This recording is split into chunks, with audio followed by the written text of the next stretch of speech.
County. It's been a while since we've had you on, and it's a better mood, I think, with Oiler fans. And I don't know where you want to start this. We just spent an hour talking about the Leafs underachieving. Where do you want to start with the Oilers today? Well, everywhere. The coaching hasn't been as consistent as we've seen before. You know, a lot of line changes earlier in the season. I don't think the Oilers really had any set lines till about 11, 12 games into the year. And I think Knobloch is a fantastic coach, but sometimes you overcoach. And you throw the fact that accountability.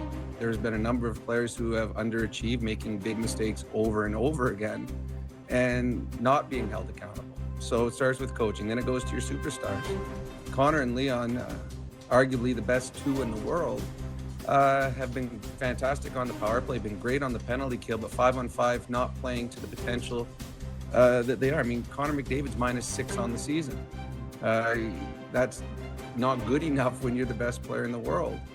You go to kind of role player. I mean, Nugent Hopkins is having a great year offensively, -11. On the back end, you got Evan Bouchard, -11. Ekholm, -9. That's your number one pairing. And none of the defense have been good enough. And then you go in net and goaltending, I think, what is it? I got Skinner at a 889 save percentage and the backup at 836. So this isn't one or two things that have gone wrong for the Oilers. This is a team with high expectations. It is Stanley Cup or, in their minds, failure, that have gotten off to a really, really slow start that has a fan base here in Edmonton, both angry and nervous. And we are only 16 games into this season. I opened it up for you to where you wanted to go, and you painted this an amazing brush with one stride. Where we're at. But I want to go back to your first comment, because I'll be honest with you, the last place I thought you'd ever start is coaching. So I just want to expand that a little bit more here. And just in terms of, Brownie, I mean, you played the game a long time, and you were a top player, including an all-star with Mario Lemieux. And is that something that your gut is telling you? Are you hearing that the players are a little frustrated with such, with the movement, the changes? Like, yeah, coaching is fascinating to me. It would all be me. Yeah, it would all be perception. I'm watching from afar. I don't have access to the players, nor do I want them. I analyze what I see. I think Knobloch's a fantastic coach. He took this group back-to-back to the Stanley Cup Finals, and they are really 3 wins away from 2 Stanley Cup championships. But this season started uneven with line changes, not just every game. It was partway through the first period, they've already changed lines. And then the second period, they've changed. We have at the beginning of our show on Ched, we go through the lineup, and I always giggle. I'm like, it doesn't matter. These lines aren't staying together. So it's a team that has a number of new players. They've got some young players they want to be integrated. They've got the kid Tomashik, who's coming over from the Swedish league. They've got Mangiapane. They got Roslovic. I always struggle with that. Roslovic. So they have all these new players, but they're not getting chemistry because shift to shift, they're changing lines. And if you watch the Oilers play right now, there is really a lack of communication with defensively. A great example, Cale Makar last game scores 2 goals the exact same way. He is the best defenseman in the world, and no one's close. And back-to-back goals within minutes, he's left wide open. Those are communication problems. Those are line mates. Somebody's missed an assignment. And to me, part of that could be, well, I go here and he usually goes there.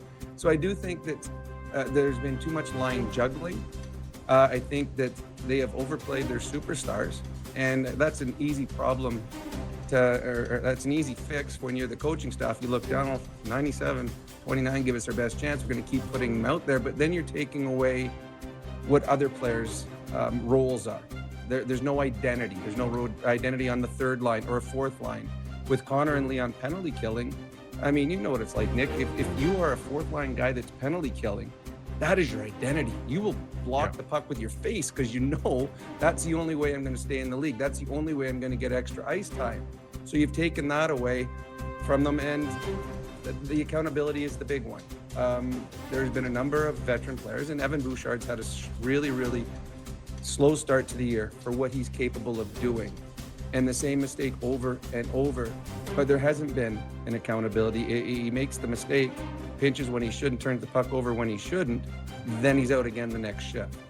So those are all coaching things. I know that there's more problems than that. And I do believe Knobloch's a good coach, and I don't think there's any coaching controversy here. He will be here for a number of years and hopefully be part of the Stanley Cup winning team. But I think there's problems from top to bottom right now, 16 games into the season. I was reading the Mark Spector column on what's going on with the pretty tough on the boys on the lack of physical play, and kind of drew my attention to it. The only team in the NHL without a fighting major. You lose Perry, Kane, Connor Brown, Arvidsson, guys with a little bit of sandpaper.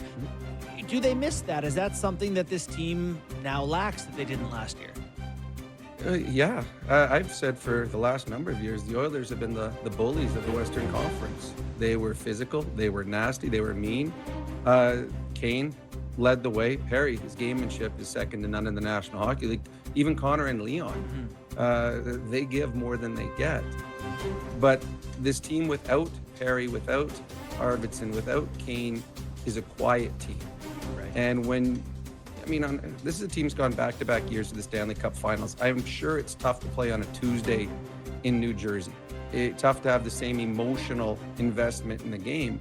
That's where we saw in the past where a Corey Perry would go out and start a fight, or he would go out and accidentally on purpose fall on a goalie and just bring a scrum, and all of a sudden there's energy on the bench. I think that they believe that Trent Frederick would bring that, and he hasn't. And if it's not Frederick, then I guess it's Nurse. And he hasn't had the same investment yet this year either. And then after that, you're looking through their lineup, it is not the same physical team that we've seen in the past. So yes, I do believe that this team right now is trying to find its identity, and the team bully that it used to be, it hasn't shown up yet this year. Would a return of Zach Hyman, which I think is fairly close, help? And I believe, is it Janmark's in? Maybe there's a little there. I'm looking for you here. Is there more coming? It will help. Janmark, he's a pest.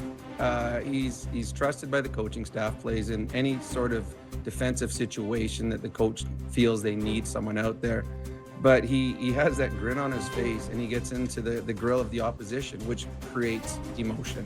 Hyman's going to help simply because he's an elite hockey player. I don't think you're going to see the playoff Hyman where he led the league in hits, but you do know there's a tenacity about his game. So they will be better when those guys get back. But if you're a team that's waiting for two players to become a better hockey club, well, your aspirations of being a Stanley Cup champion isn't there. Now, I said this team is a Stanley Cup contender. I don't change that. I believe they're an elite team. I don't change that. I felt they would come in second in the division by season's end. I don't change that. But